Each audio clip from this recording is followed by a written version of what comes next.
Hello friends, this is Haslogics again.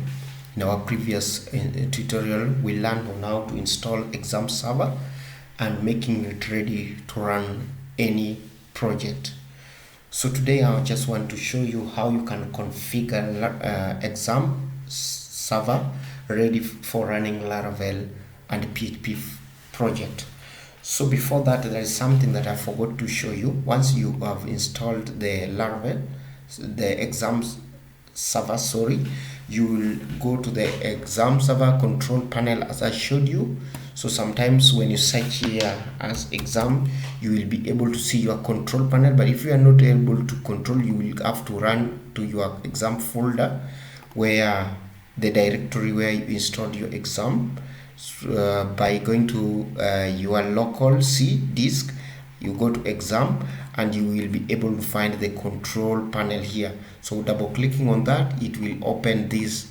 So in your case, if you had not configured this, so you will have to check Apache and MySQL to enable it auto start during once you open your control panel. But if you've not done that, then it means that you will need to manually click on in your case you will be able to see start. So you will click start and start MySQL server. So that is when you will be able to run an application which is hosted within the server. So in this tutorial, we are going to learn on how we can configure our XAMPP server ready to run PHP for Laravel. So in this scenario, Laravel, I just want to mention that Laravel requires a few specific configuration in PHP, and here is how we can configure them. So there is something called php.ini or php.ini. So when you go to your Apache config, you will be able to see php.ini somewhere there. So when you open it, it will open with your default browser. In my case, it's not bad. You can edit it with any favorite browser, any favorite editor of yours. So you will have to locate in the php.ini file, locate let me just search Control F in Windows. You search for extension is equal to mbstring and then find. So you will be able to see extension.mbstring here. So in your case, you may see that it is having semicolon here. So you will need to remove that semicolon and just leave it like this, the way it is. So I had already done that. That's why you are not able to see that semicolon. So you will also go and find openssl here. Yes, so mine has not been done, but you will need to remove this if you want your Laravel to run properly. And you will also go and find PDO MySQL. So PDO MySQL is somewhere here. You will remove the semicolon. So mine already done. So my case it is not there. So guys, if you've done that, then we are done with the php.ini. So save the file.